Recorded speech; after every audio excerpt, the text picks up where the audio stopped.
Assalamualaikum warahmatullahi wabarakatuh. Perkenalkan, nama saya Sahrila, Prodi Manajemen dari Setia Makassar Maju.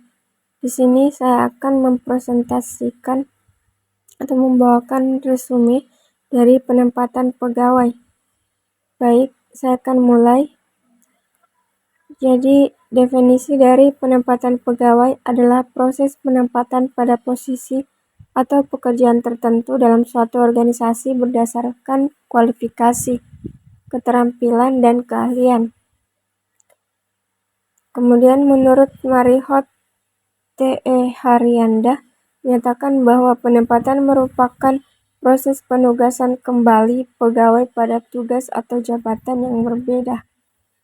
Menurut Besiswanto Sastrahardio yang dikutip oleh Swatno bahwa penempatan karyawan adalah untuk menempatkan pegawai sebagai unsur pelaksana bekerja pada posisi yang sesuai dengan kemampuan, kecakapan, dan keahlian.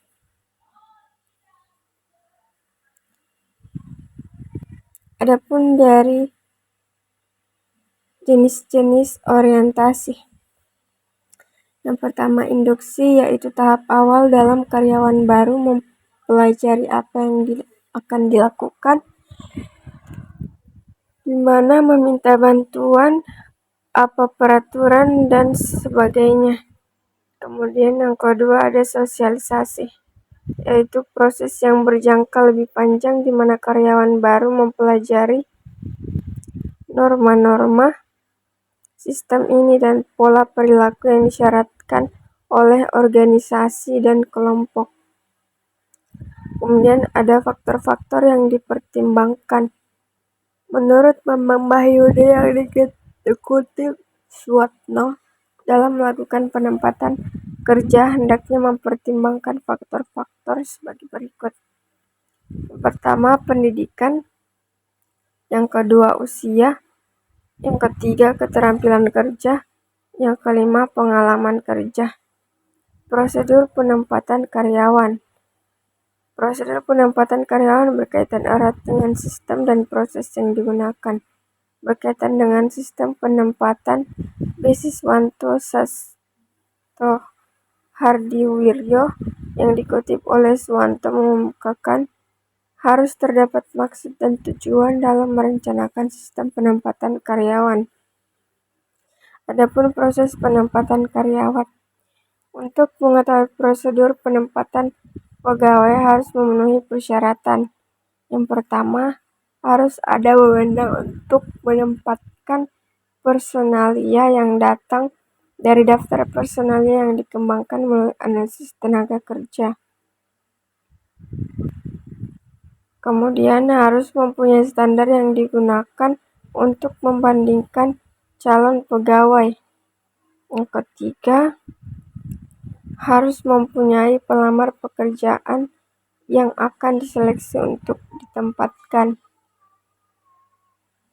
Adapun tujuan dari penempatan pegawai, yaitu tujuannya berfungsi untuk mengarahkan perilaku.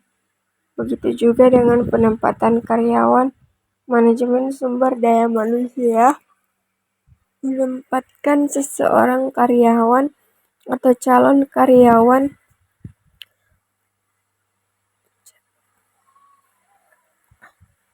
dengan tujuan antara lain agar karyawan bersangkutan lebih berdaya guna dalam melaksanakan pekerjaan yang dibebankan.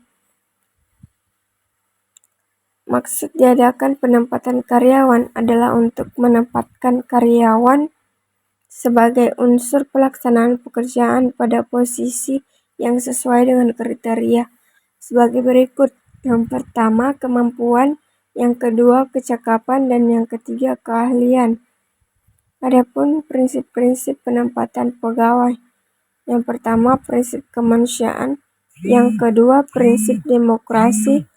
Yang ketiga, prinsip the right man on the right place.